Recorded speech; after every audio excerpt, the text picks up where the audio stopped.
Welcome to Ornoth's Bedtime Stories. Tonight's story, Jasper's First Christmas Carol, written by Ornoth the Dragon and read by Ornoth the Dragon. The sun had not come up yet. Jasper was sleeping quietly in his room, but he was woken by his brother knocking on his door. "Ugh, who is it?" he moaned, not wanting to get up. "It's Christmas Eve. We need to get busy," Ornoth called through the door. Jasper buried his head in his pillow.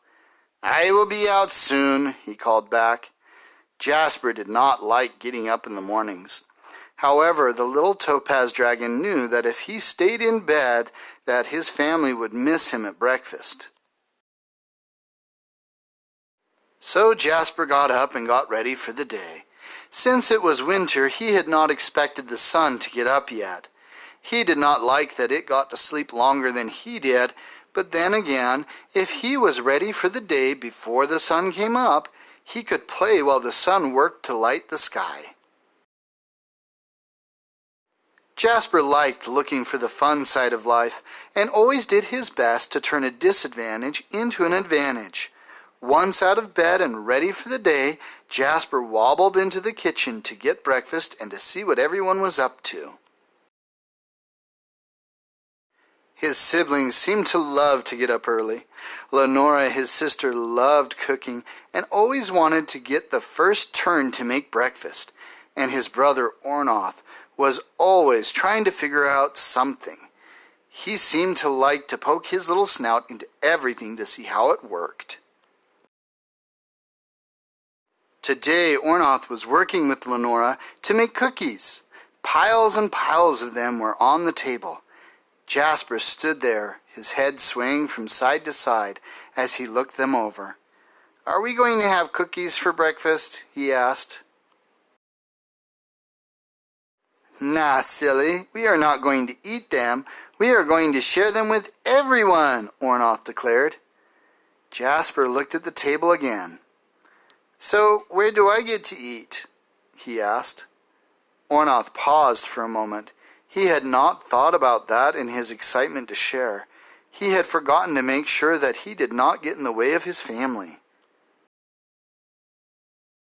Luckily for Jasper, Lenora came to the rescue. "I already made you some breakfast, and Mama said you could eat with her in the other room," she offered. She was also looking worriedly at the cookies, hoping that Jasper would not try to pull a prank on them. Jasper loved surprises, and pranks were a way to make surprises out of the boring stuff that happened every day. Lenora just didn't always understand that. He made his way out to spend breakfast with his mother.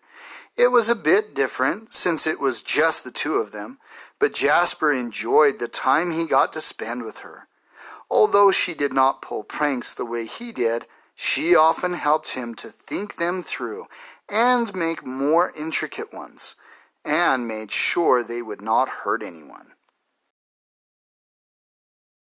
One thing, however, did not make sense to him.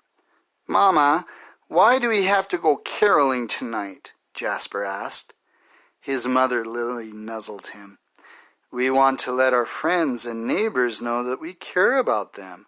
Don't you want to go?" Jasper shrugged. "I guess so.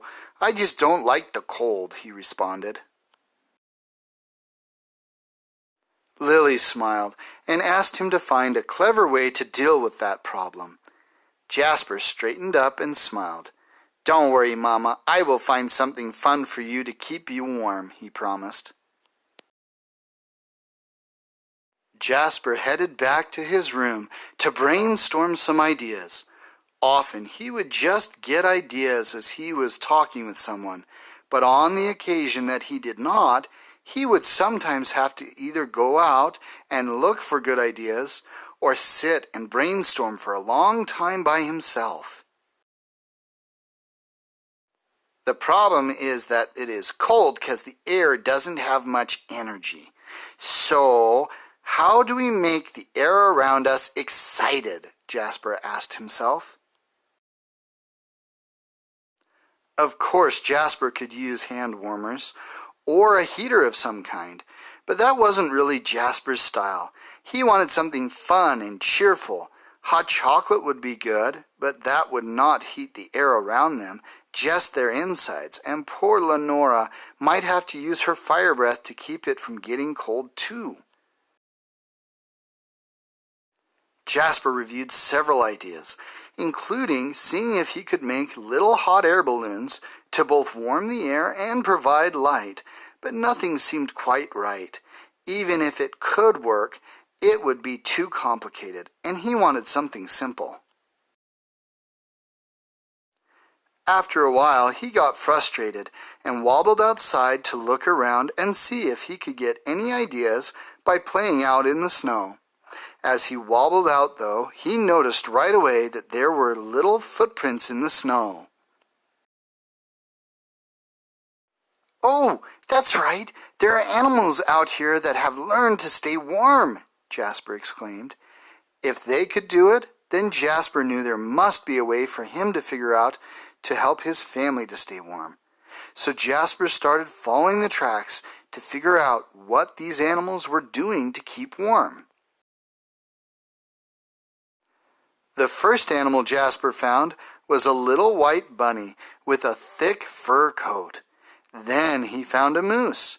Because the moose was bigger, its fur coat was not as fluffy. That is when Jasper realized that this was exactly what he needed. The fur kept a bunch of the air near the creature's skin warm. All he needed now was a way to make fur coats for his family. Jasper hurried home to get started. He came home to find that his family was busy packing the cookies into boxes for the neighbors so they would be easier to give out. And Jasper told them all about his idea to make them furry so they could stay warm.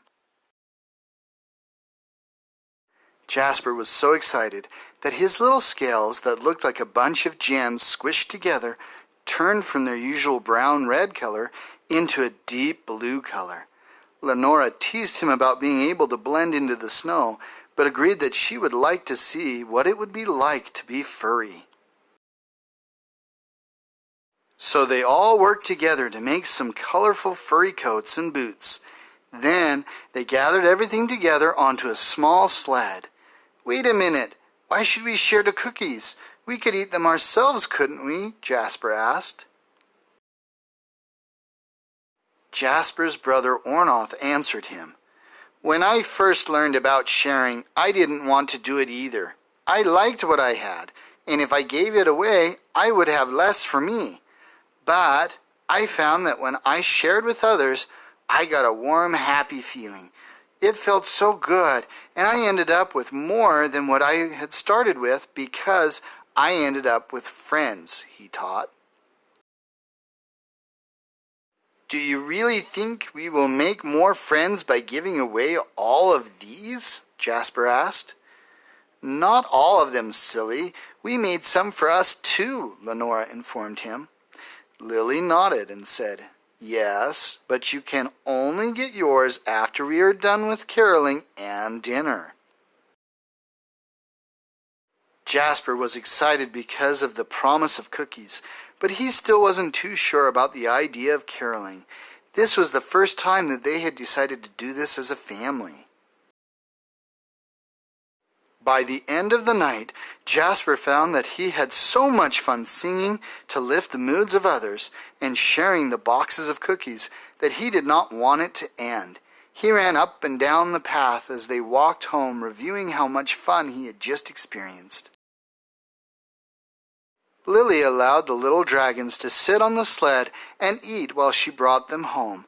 By the time she got them inside, though, Jasper was fast asleep, having worn himself out just as Lily had planned. And she was able to put all three of her children to bed easily so they could wake up ready for Christmas the next day. The end.